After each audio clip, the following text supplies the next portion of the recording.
Growing up in Nebraska, shoot, I do not miss those cold winters that last seemingly forever. Apparently, EVs don't like cold winters either. Check this out. Chicago's winter blast, it's just not Chicago. This is just the reports coming from Chicago, but it's hitting everywhere that's been getting this winter vortex from hell. Chicago's winter blast gives Tesla superchargers a black eye. They could say black ice. Get it? But freezing temps, offline charging stalls, high demand are leaving people stranded. We're going to get into this today. And are EVs not usable in the cold?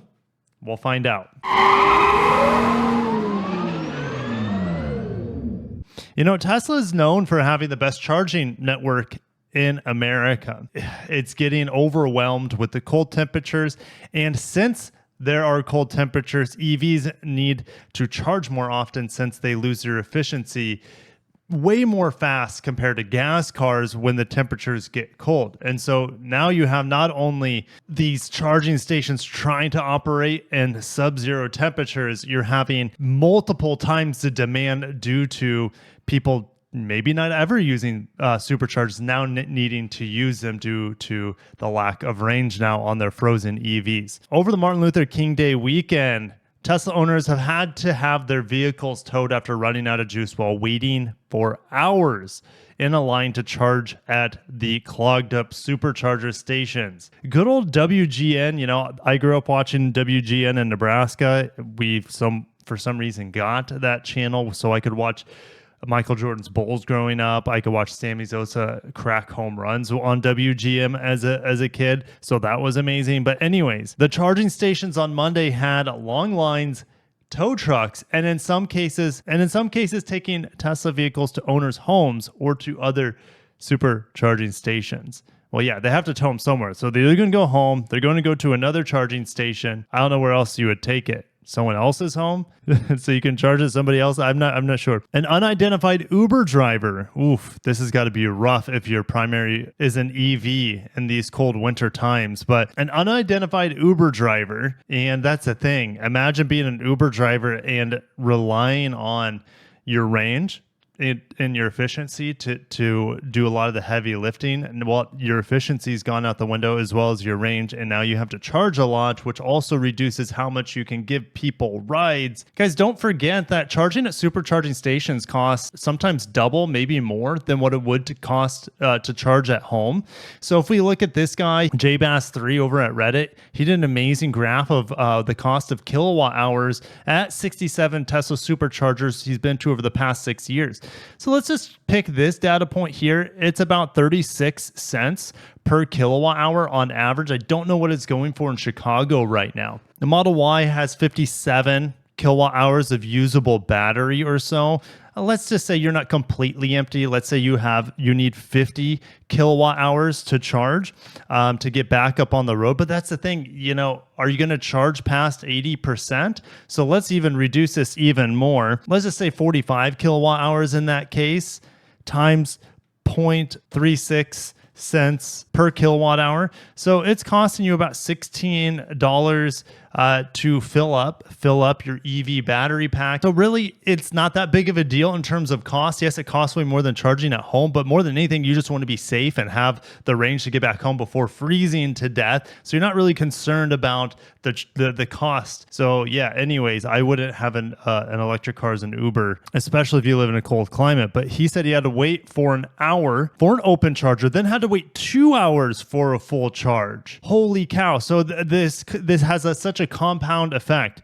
Less range and cold temperatures due to less efficiency, charging stations not being as readily available due to them going in like cryo mode, right? Since it's so cold. Then all these extra people that need to charge, and we know EVs don't charge fast in cold weather. So it's just a stockpiling of EVs at these charging stations. I'm throwing Tesla under the bus here because this article is mainly aimed at Tesla, and Tesla is the number one automaker for EVs here in North America by a long shot. So they're going to get the brunt of this. All the other EVs still suffer from this situation. Poor charging networks, slow charging in cold temperatures, and reduced range. It's not just Tesla.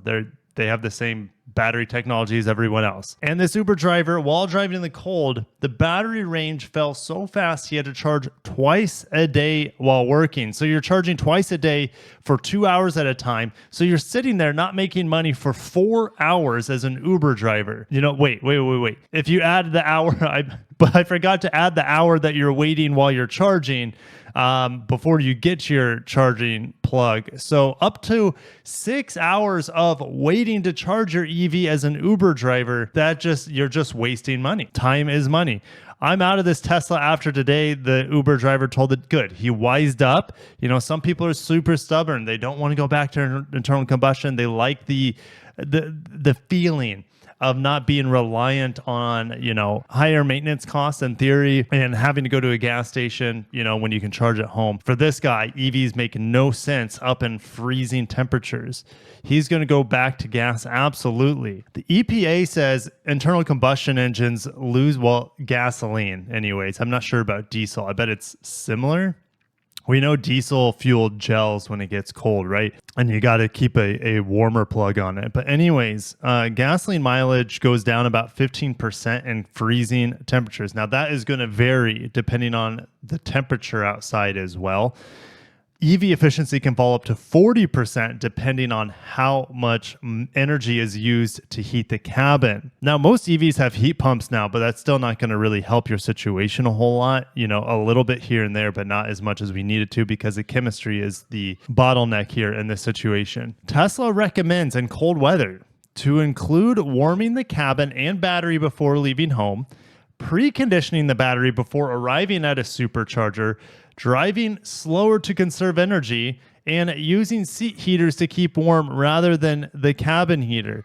So you have all these extra things to think about on top of your daily needs when the weather gets cold with your EV. In a gas car, none of these things other than some of us, warmed up our car before leaving, so you're not freezing your bones on the way to work or the way to school. So that, this portion is kind of the same with gas cars, but all of this has nothing to do with gas cars, and they're kind of immune from the cold conditions once they're up and warmed up at that point. So, but yeah, also with the gas car, if you need to go get gas stations are everywhere. They fill up in 5 minutes and you're back on the road.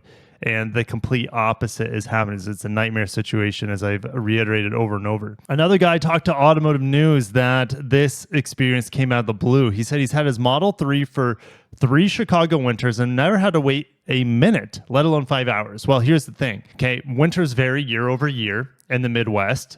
You can have some mild winters, and then you can have the winters from the Arctic hell.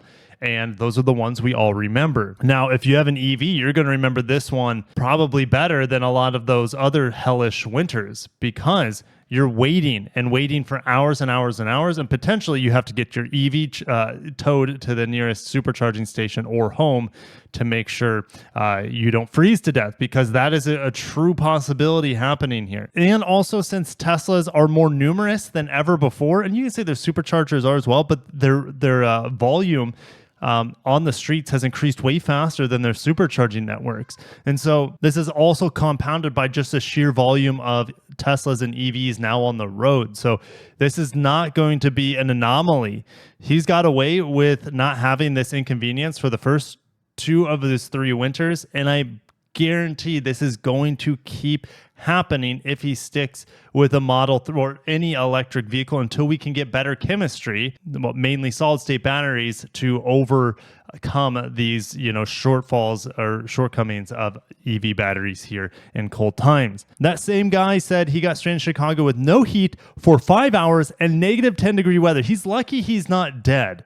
Eventually, he arranged a tow for his Tesla. No heat for 5 hours and negative 10-degree weather. There's no EV in the world that can convince me in a cold climate to go with an EV over a gas car.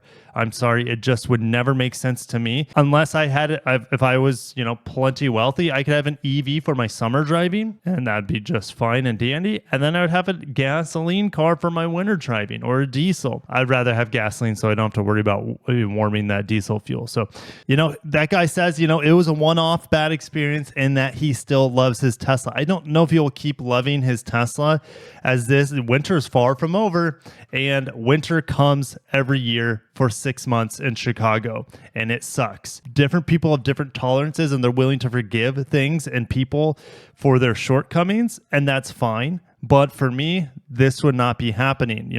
EVs work just fine down here in hot Florida, warm Florida all the time. So I wouldn't have any issues with people getting EVs and perfect weather California or hot Texas, but Texas gets cold as hell too sometimes. Florida, unless you live in the Panhandle, does not ever really get cold. So EVs here make a lot of sense, especially if you're not taking long trips.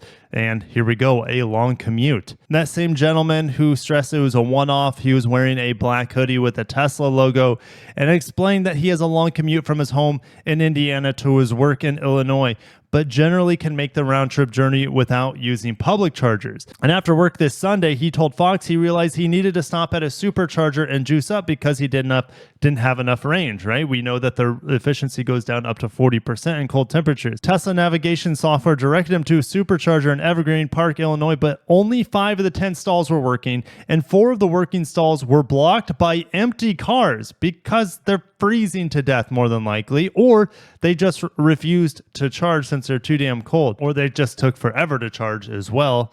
And so those guys are leaving the car so they don't freeze to death for 4 hours while it's charging. And that left one charger for a long line of people to use it. You're supposed to precondition your battery when you're on your way to the charger, so it charges faster, he said. That makes sense to me. But when you're sitting in the cold and waiting for 2, 3, 4, 5 hours like me, you cannot precondition it. Why? Because preconditioning heats the battery. We know heating an EV, whether it's a cabin or the battery, requires battery energy, your battery juice. So you might just, that's just going to further exacerbate the problem. So I felt like, throwing EVs under the bus right now, they're just not ready in most places for mass consumption.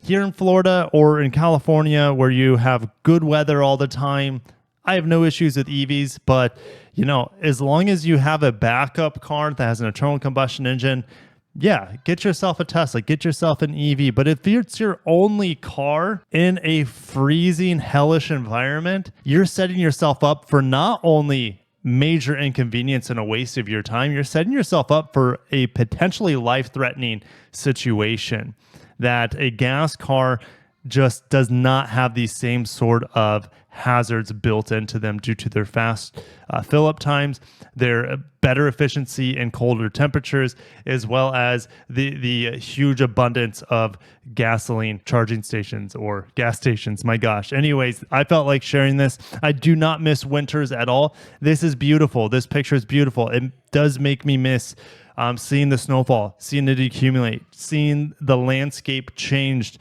overnight and be completely purified by the beauty of pure white snow. Picturesque is really the most of it. And, it is fun playing in the snow with the kids. Luckily, I don't have to worry about that here in Florida. So anyways, I want to thank you guys for watching and dealing with my long rant for EVs and their uselessness in cold temperatures if it's your primary vehicle. All right, I'll see you in the comments. Have a great day. Stay warm if you are one of these people who live in the frozen tundra of the north. Thank you guys. Have a good one. Peace.